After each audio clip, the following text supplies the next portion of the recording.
3 feet. That's all it was. 3 feet between 10-month-old Natasha and the man they called the Steel King, and every armed guard in that hallway stopped breathing. No footsteps, no radio static, no whispered warnings. Even the hum of the security cameras seemed to go silent. Rochelle's heart seized. She could see her baby's tiny hands gripping the marble floor, her chubby knees moving forward with that fearless determination only children have. But what really made Rochelle's blood run cold was his posture. Tae-ho Kang hadn't moved, his tattooed knuckles still resting on the conference table, but his eyes had shifted down to track every inch of Natasha's crawl. The strange thing was, he hadn't called for the guards. That thought terrified her even more. Tae-ho didn't speak. No shouting, no commands, nothing. Just those steel-gray eyes fixed on the child moving toward him, like she was the only person in the building, like he was trying to understand a language he'd never learned. Rochelle's mind raced. You know that feeling when you realize your one mistake has just exposed you to something far more dangerous than being fired? That everything you've hidden is about to unravel? That's what crashed over her. Behind her, one of the junior cleaners whispered in horror, "Is that a baby?" Then came the sound of holsters unclasping, multiple weapons. Perfect. Now she was caught. The desperate gamble she'd made, bringing her daughter to work hidden in supply closets, had just blown up exactly like she feared. But here's what those guards didn't know. The man whose attention Natasha had just captured, he wasn't going to react the way anyone expected. And before I tell you what happens next, hit that subscribe button and tell me where you are watching from in the comment section. And trust me, Rochelle's entire world is about to transform in ways that will shock everyone in that mansion. Let me paint you the full picture of how a single mother and her fearless baby girl ended up changing the most dangerous man in Seoul. Rochelle's story didn't start in that hallway. It started 3 months earlier, in a supply closet that smelled like bleach and desperation. Most people don't know what it's like to be invisible, to scrub floors in a mansion where one painting costs more than you'll earn in your entire life, to walk past men in $1,000 suits who look through you like you're made of air. But Rochelle knew. She'd been invisible for 6 months. 6 months since she'd fled from Cameroon with Natasha strapped to her chest and nothing but a fake work visa in her pocket. 6 months of telling herself that if she just kept her head down, worked harder than anyone else, maybe she could build something here.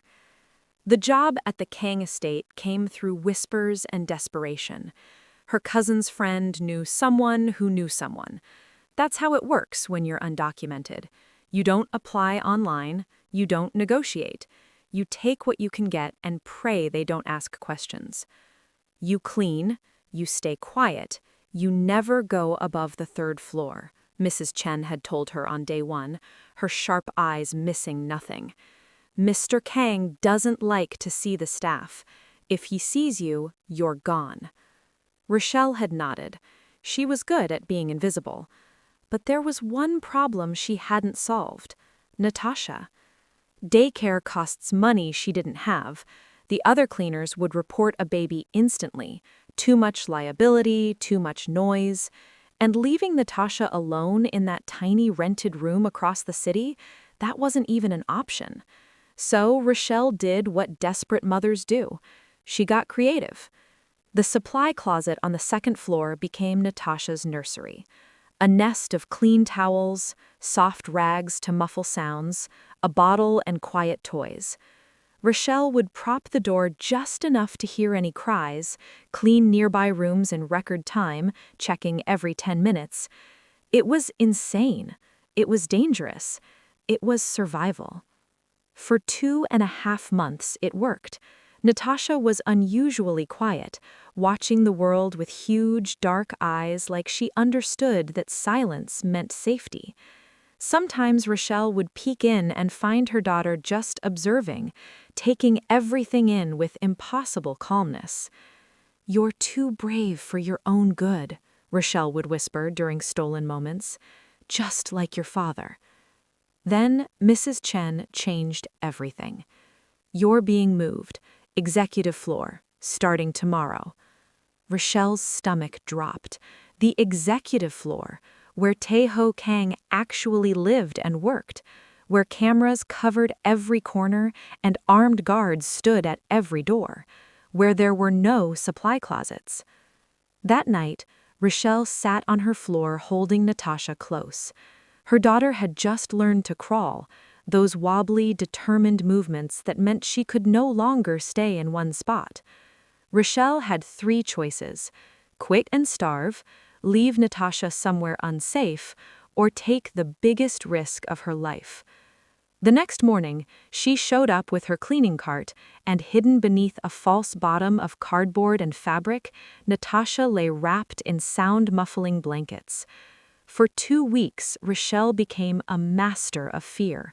She memorized Taeho's schedule, learned which guards scrolled their phones, found camera blind spots. She moved like a ghost, parking her cart in odd corners, nursing Natasha in locked bathrooms, working faster than humanly possible. But she couldn't stop Natasha from growing braver, more curious, harder to keep still. This morning, Rochelle had whispered, "Please, baby, just one more day." Natasha had patted her face with tiny hands. Now, watching her daughter crawl towards those Italian leather shoes, Rochelle understood with crystal clarity. There was no other solution. This was always how it would end. Tae-ho Kang had built his entire empire on one principle: never show weakness. For 15 years, that principle had kept him alive.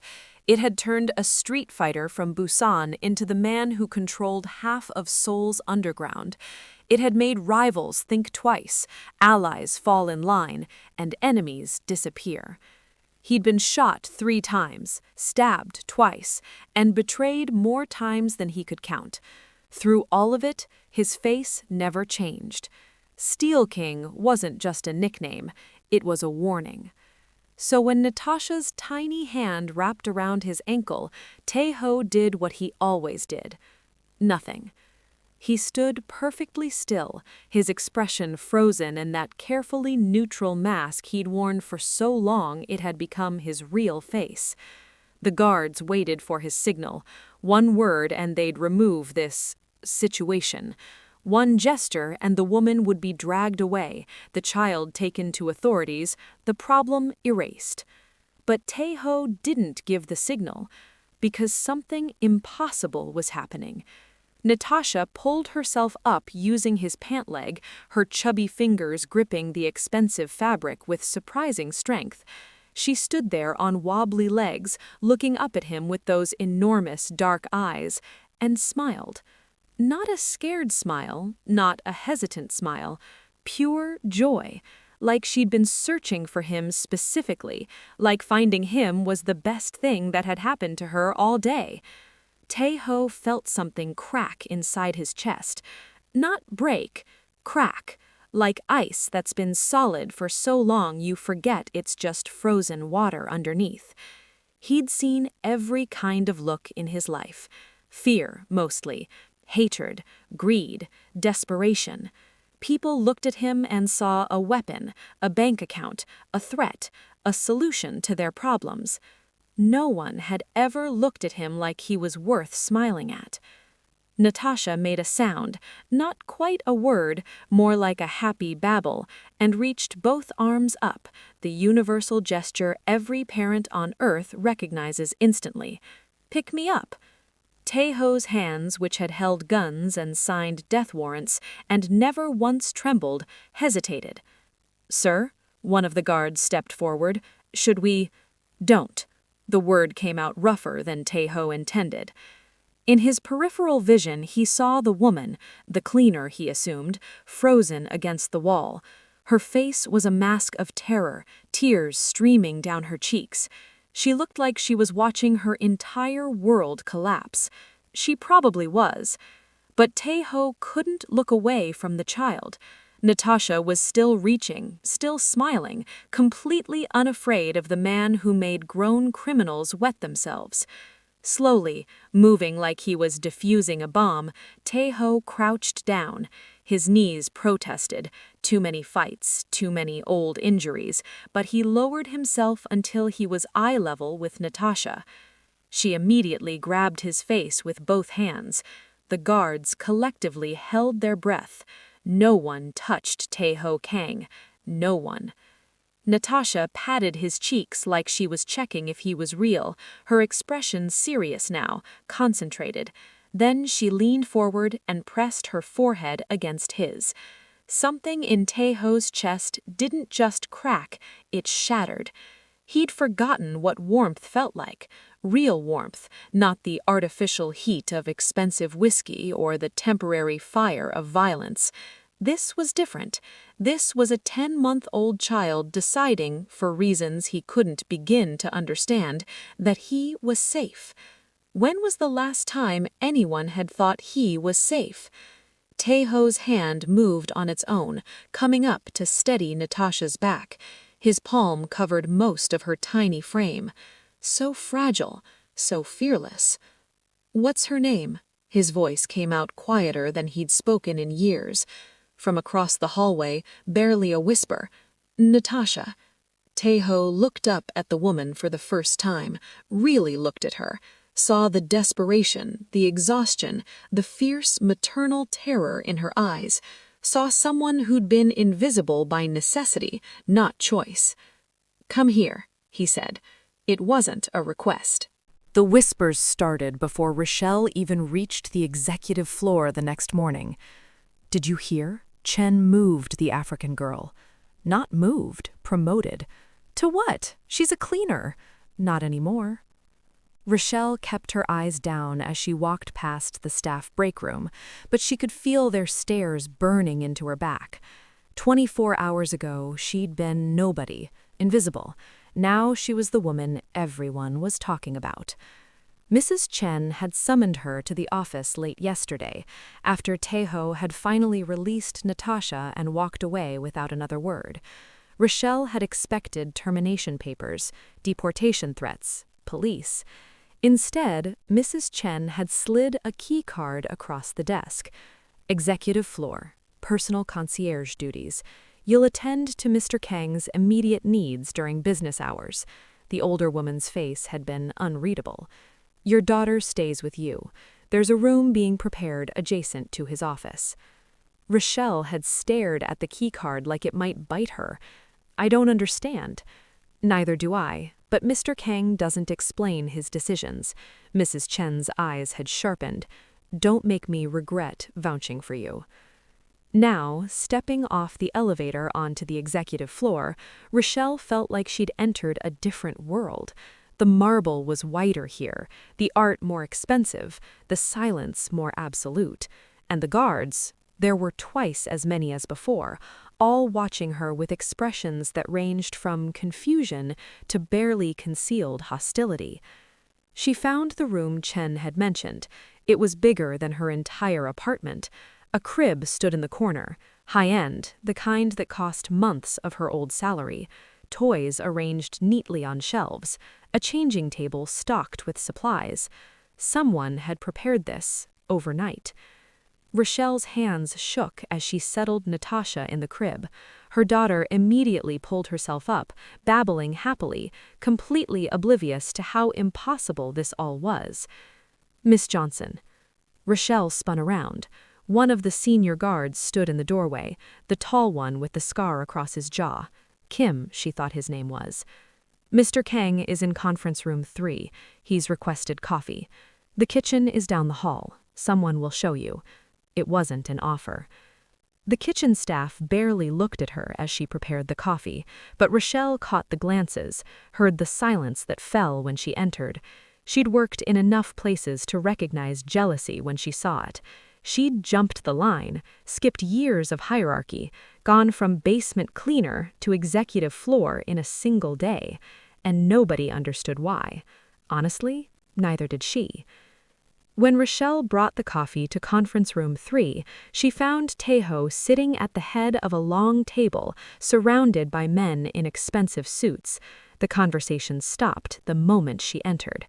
Teho didn't look up. "Leave it." Rochelle set the tray down with shaking hands and turned to go. The child. She froze. Where is she? Still not looking at her, his attention on the documents in front of him. "In the room you provided, sir." "Bring her." The other men exchanged glances. One of them, silver-haired, clearly important, leaned forward. "Teho, we're in the middle of negotiations."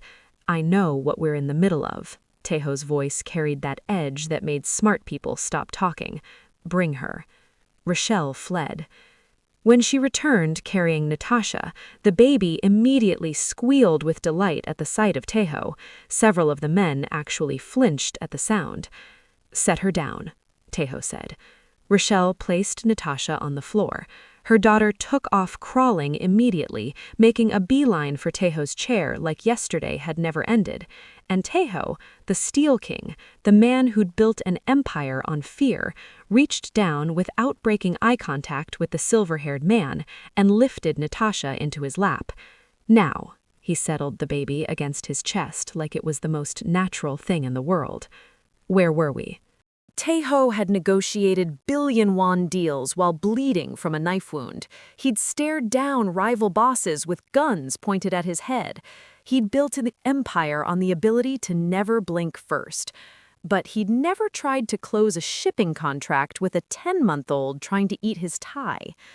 Natasha had discovered the silk fabric dangling from his collar approximately 3 minutes into the meeting. Now she was gnawing on it with intense concentration, drool darkening the expensive material while making happy gurgling sounds. The men across the table looked like they were watching a nature documentary where the predator suddenly started playing with its food. "As I was saying," Teho continued, his voice steady even as Natasha grabbed a fistful of his hair, "the terms you're offering are unacceptable. We both know the shipment is worth twice what you're claiming." Park Jin-woo, the silver-haired man who controlled the southern ports, couldn't seem to decide where to look. His eyes kept darting between Teho's face and the baby currently using the Steel King as a jungle gym. "Teho, perhaps we should reschedule when you're less occupied." "I'm not occupied." Teho shifted Natasha slightly as she started sliding down his chest. "I'm listening to you try to cheat me. Continue." One of Park's assistants made a choking sound that might have been a laugh. Here's the thing nobody expected. Natasha made Teho better at this. Every time Park tried his usual intimidation tactics, the long silences, the hard stares, the barely veiled threats, his eyes would inevitably drift to the baby, and something about a grown man threatening someone while that someone held an infant who was fascinated by his cufflinks just didn't land the same way. Park broke first. He always did, but usually it took an hour. Today, it took 20 minutes. "Fine. 15% higher, but that's my final offer." 20, Teho said calmly, gently removing his Rolex from Natasha's grip before she could gum it to death. "And you know it's fair." Park's jaw tightened. He looked at his associates, then back to Teho, then, almost involuntarily, at Natasha, who chose that exact moment to pat Teho's cheek and laugh. 20%, Park muttered. "You're robbing me." "I'm being generous." Teho stood, supporting Natasha with practiced ease now. "Jinwoo, pleasure doing business." The men filed out looking vaguely traumatized.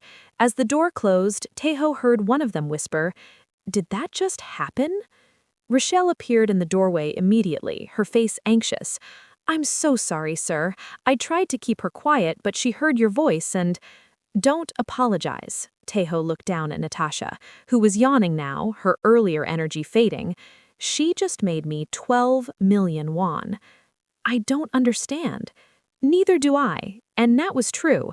Tejo couldn't explain why having Natasha in his arms made him sharper, calmer, more centered, like her presence stripped away all the performance and left only the truth. No posturing, no games, just cold, clear logic. His enemies expected the Steel King. Instead, they got someone who didn't need to prove anything because he was too busy making sure a baby didn't choke on his cufflinks. It was the most effective negotiating tactic he'd ever discovered. Natasha's eyes were closing now, her head heavy against his shoulder. Tejo felt that strange crack in his chest widen a little more. "She trusts you," Rochelle said softly, wonder in her voice. "I noticed." Tejo carefully transferred Natasha to her mother's arms. The baby whimpered up a movement, but settled quickly. As Rochelle turned to leave, Tejo heard himself ask, "How does she do that?" "Do what, sir?" "Not be afraid. Of anything. Of me." Rochelle looked at him for a long moment, really looked at him, maybe for the first time since this impossible situation began. "Maybe," she said quietly, "she sees something the rest of us miss." It happened during Natasha's afternoon nap 3 days later. Tejo found himself standing in the doorway of the nursery room, watching the baby sleep. He'd told himself he was just checking the security cameras in the hallway. Then he'd told himself he was reviewing the guard rotation. Then he'd run out of excuses for why he kept ending up here. Rochelle sat in the corner, folding tiny clothes with mechanical precision. She glanced up, startled to find him there. "Sir, do you need something?" What Tejo needed was an answer to the question that had been eating at him for 72 hours straight. "How is she like this?" The words came out rougher than he intended. Rochelle's hands stilled on a small pink shirt. "Sir?" "Your daughter. She crawled up to the most dangerous man in Seoul like he was handing out candy. She smiles at guards who would kill on command. She's not afraid of anything." Tejo stepped into the room, his voice dropping. "How?" For a long moment, Rochelle just looked at him. Then, slowly, she set down the laundry. "You want the truth?" "Always." "She doesn't know she's supposed to be afraid yet." Rochelle's eyes drifted to her sleeping daughter. "Natasha doesn't know that some people are dangerous. She doesn't know about power or hierarchy or survival. She just sees people. That's going to get her hurt." "Maybe." Rochelle's voice carried an edge now, something sharp beneath the softness. "Maybe the rest of us forgot how to see clearly. Maybe we're so busy being afraid that we miss what's actually in front of us." Tejo felt something shift in his chest. "And what does she see when she looks at me?" Someone who held her gently. Someone who didn't yell when she drooled on his expensive suit. Someone who makes her mother less afraid. Rochelle met his eyes directly for the first time. She sees someone worth trusting. I'm wrong. Is she? The question hung in the air like a challenge. You could have had us thrown out, deported, worse. Instead, you gave us a room, safety. You hold her during meetings like it's normal. So tell me, Mr. Kang, is she wrong about you, or are you wrong about yourself? No one had spoken to Tejo like this in 15 years. No one dared. He should have been angry, should have reminded this woman exactly who she was talking to. Instead, he found himself asking, "Her father, where is he?" Rochelle's expression shuddered immediately. Gone. He promised everything and delivered nothing, left before she was born. Did you love him? I loved who I thought he was. Turned out I was seeing what I wanted to see, not what was real. And you think Natasha doesn't do the same with me? No. Rochelle stood, moving to check on her daughter with a mother's automatic care. Natasha just hasn't learned to be afraid of it yet. The question is, why does that terrify you so much? Tejo had no answer. In the crib, Natasha stirred, her tiny hand reaching out in sleep like she was searching for something. Without thinking, Tejo stepped forward and gently placed his finger in her palm. Her hand closed around it immediately, holding tight even in dreams. That crack in his chest split wider. "She's changing you," Rochelle whispered. "I know." Tejo stared at the small hand gripping his finger. That's the problem, because in his world, change meant weakness, and weakness meant death. But looking at Natasha's peaceful face, Tejo couldn't bring himself to pull away. The photographs arrived on a Tuesday. Lee Sang-min spread them across his desk in the back room of his gambling den, studying each one with the focus of a surgeon examining an X-ray. Tae Ho Kang holding a baby. Tae Ho Kang with a woman hovering nearby. Tae Ho Kang smiling, actually smiling at something the child had done. "When were these taken?" Sang-min's voice was ice. "Last week. Our contact on the cleaning staff got close enough with a phone. His lieutenant, a wiry man named Cho, leaned forward. The woman's name is Rochelle Johnson, undocumented worker from Cameroon. The baby is hers. Tae-ho moved them both to the executive floor 6 days ago." Sang-min picked up the clearest photo. In it, Tae-ho sat at his desk with the baby on his lap, the child grabbing at papers while he worked. The Steel King looked soft, distracted, human, vulnerable. "How long have we been trying to find a weakness?" Sang-min asked quietly. 3 years, sir. 3 years of watching Tae Ho Kang expand his territory, absorb their operations, turn their allies against them. 3 years of failed attempts to intimidate, bribe, or threaten the man who seemed to have no pressure points. No family, no lovers, no attachments. Until now. "He's kept them hidden," Cho continued, "but word is spreading among the staff. Some of the guards are talking. They say he brings the baby to meetings, carries her around like she matters to him." Sang-min set the photo down carefully. "Like she's made him forget what he is." The other men in the room shifted, sensing opportunity the way sharks sense blood in water. Tae Ho Kang had built his empire on being untouchable. No weaknesses meant no leverage. No leverage meant no way to negotiate, manipulate, or destroy him. But everyone had a weakness. Everyone. Some people just needed help finding theirs. "Do we know the security detail?" Sang-min asked quietly. 16 guards on rotation, cameras on every floor, bulletproof glass installed last year. The mansion is a fortress. Cho hesitated. "But there's a blind spot on the east wing during shift changes. 45 seconds, twice a day." 45 seconds. Sang-min smiled without warmth. "That's all we need." One of his men spoke up, uncertainty in his voice. "Sir, if we move on Kang directly, we risk—" "We're not moving on Kang." Sang-min gathered the photographs into a neat stack. "We're moving on what he cares about.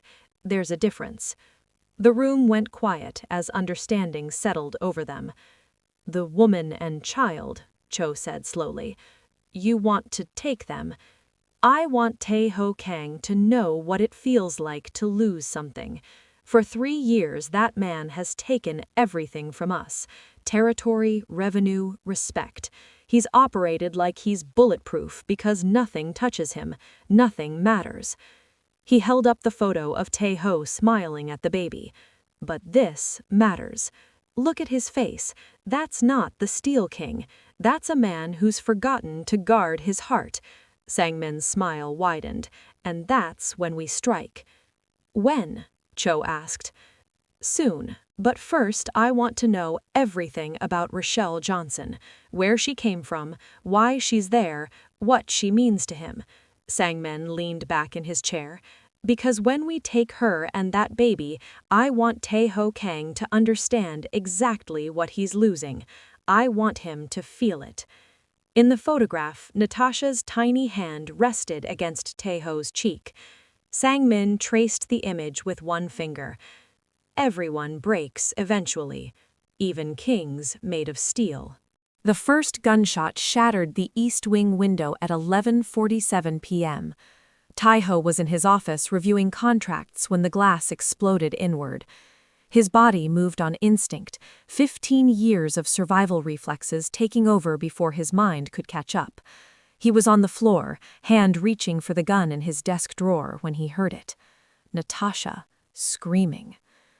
The second shot took out the hallway camera. Then came the sound of boots, multiple sets, moving fast through corridors they shouldn't have known.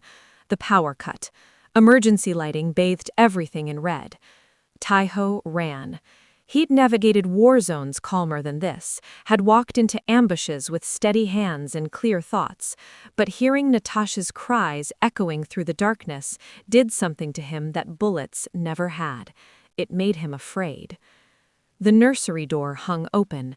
Inside, Rochelle had Natasha clutched to her chest, pressed into the corner behind the crib. Her eyes found Tae-ho's in the red emergency light, wild with terror. "How many?" Tae-ho's voice was pure steel even as his heart hammered. "I don't know. 3, maybe 4. They're in the building." Tae-ho crossed the room in 2 strides. "Give her to me." "What?" "Now." Rochelle handed over Natasha. The baby was hysterical, her face wet with tears, tiny body shaking. The moment Tae-ho took her, something shifted in him. Every tactical instinct he'd honed over 15 years crystallized into one single directive: protect this. Another window shattered somewhere below, voices shouting in Korean, orders being given, positions being called. Professional, organized. This wasn't random violence. This was an execution. "Stay behind me," Tae-ho ordered Rochelle. He moved to the door, Natasha pressed against his chest with one arm, gun in his free hand. Every muscle in his body screamed wrong. He needed both hands free, needed to move fast, needed to not be holding a baby while people with automatic weapons hunted through his home. But putting her down wasn't an option. They moved through the hallway in near darkness. Tae-ho's security team was engaging the intruders. He could hear the firefight 2 floors below, the distinctive crack of his guards' weapons mixing with the attackers' heavier artillery. "The panic room," Rochelle whispered behind him. "Don't you have—" "East Wing, where they came in." Tae-ho's mind raced through options, discarding each one. The main stairs were exposed. The elevator was a death trap. The only way out was through the servants' passage that led to the garage. They'd have to go down. Tae-ho started moving, keeping low, one hand supporting Natasha while the other kept his gun ready. This was impossible. He couldn't fight like this, couldn't move like this. Every combat instinct he had was being overridden by the need to keep the baby steady, quiet, safe. The Steel King had become a shield. They made it to the stairwell when the door at the bottom exploded open. A man in tactical gear appeared, weapon raised. His eyes went wide, seeing Tae-ho crouched on the landing, baby in his arms. That moment of hesitation cost him. Tae-ho fired once. The man dropped. But his radio crackled to life. "Target located. North stairwell. He's got the package." The package. They weren't here to kill him. They were here for Natasha. Tae-ho pulled Rochelle and Natasha behind a support column as bullets tore through the space where they'd been standing. Plaster exploded. Metal screamed. The world reduced to gunfire and Natasha's terrified cries, and Rochelle's prayer in a language Tae-ho didn't understand.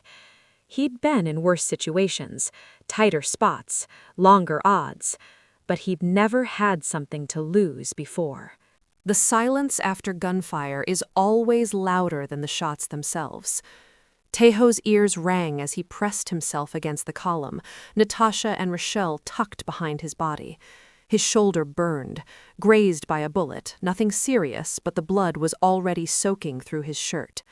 Below them, footsteps retreated, shouting in the distance. His security team had pushed the attackers back. For now. "Are they gone?"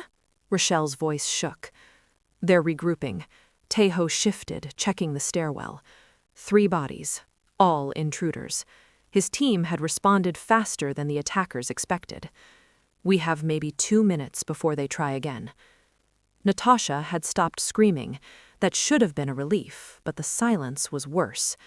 Tejo looked down and saw her staring at him with those huge, dark eyes, red-rimmed from crying, her small body still trembling. She reached for his face with one tiny hand. Tejo became aware of what he must look like. Blood on his shirt, gun in his hand, face hard with the kind of cold fury that made grown men confess to crimes they didn't commit.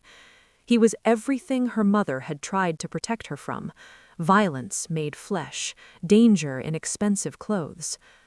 Natasha's fingers touched his cheek anyway.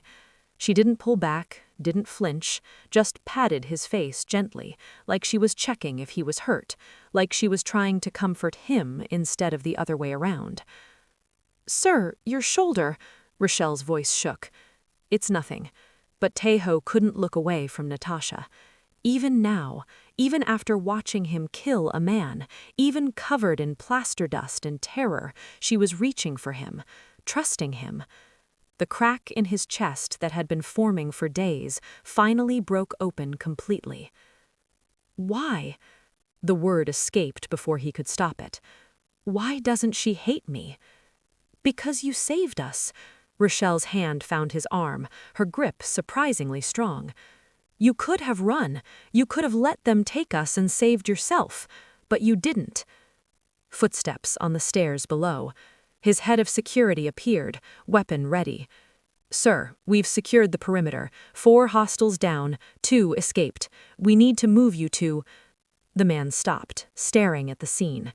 Tejo Kang, the Steel King, crouched in a stairwell covered in blood and dust, holding a baby who was patting his face while her mother clung to his arm. "Get them to the safe room," Tejo ordered, his voice hoarse. "Maximum security. No one goes in or out without my authorization." "Sir, you need medical." "After." Tejo stood carefully, Natasha still in his arms. She'd grabbed a fistful of his bloodied shirt and wasn't letting go. "Who sent them?" "We're still identifying the bodies, but the tattoos, Lee Sang-min's crew." Of course, Sang-min had been circling for months, looking for an opening. And he'd found it, found the one thing in the world that could make Tejo Kang vulnerable.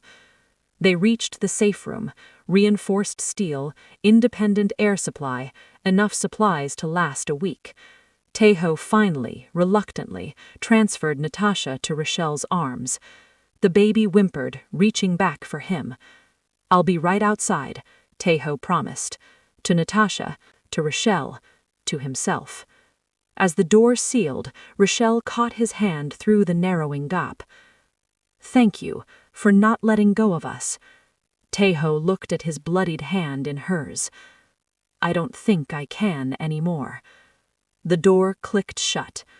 Outside, his lieutenant was waiting with a tactical report and a first aid kit. "What are your orders, sir?" Tejo's jaw tightened. Someone had come into his home, had threatened what was his, had made Natasha scream in terror. "Find Lee Sang-min, and make sure he understands what happens when you touch my family." It took 18 hours to find Lee Sang-min, another 6 to make him understand his mistake. Tejo didn't ask questions, didn't negotiate, just made sure Sang-min knew exactly what happened to people who targeted children. By the time he was done, every crew in Seoul had gotten the message. The Steel King had a family now, and touching them meant death. Not quick death, not clean death, the kind of death that became a warning. When Tejo finally returned to the mansion, dawn was breaking over the city. His knuckles were split, his shoulder properly bandaged now, exhaustion pulling at every muscle. He should have gone to his quarters, should have showered, slept, let his body recover. Instead, he found himself outside the safe room, entering the code with bloodied fingers. The door opened silently. Inside, Rochelle was asleep in a chair, her head tilted at an uncomfortable angle. But Natasha was awake in her crib, standing with both hands gripping the rail, watching the door like she'd been waiting. The moment she saw Taeho, her face split into that smile, that impossible, fearless smile. She reached for him. Taeho crossed the room and lifted her out, cradling her against his chest. She immediately grabbed his collar, babbling softly, patting his face like she had in the stairwell, checking on him. "You shouldn't trust me this much," he whispered. "I'm not a good man, Natasha." She laughed, actually laughed, like he'd told her the funniest joke in the world. Taeho felt something settle in his chest. Not the crack, that was already broken. This was something new, something warm filling the empty space where ice had lived for 15 years. "She waited up for you." Taeho turned. Rochelle was awake now, watching them with red-rimmed eyes. "I told her you'd come back," she continued quietly, "but I think she already knew." "How could she know?"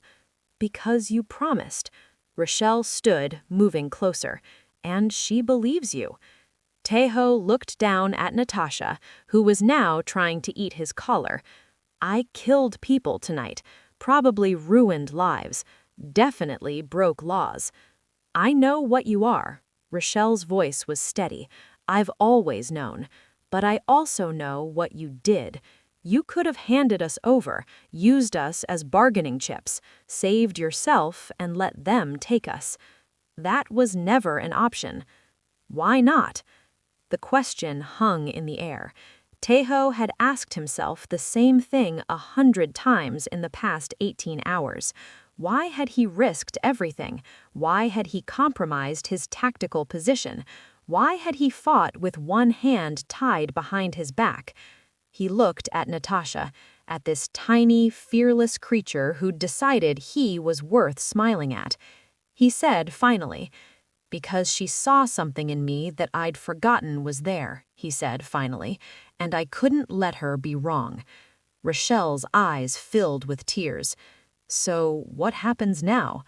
Taeho had built his empire on being alone, on having nothing to lose and everything to gain, on being steel, unbreakable and cold.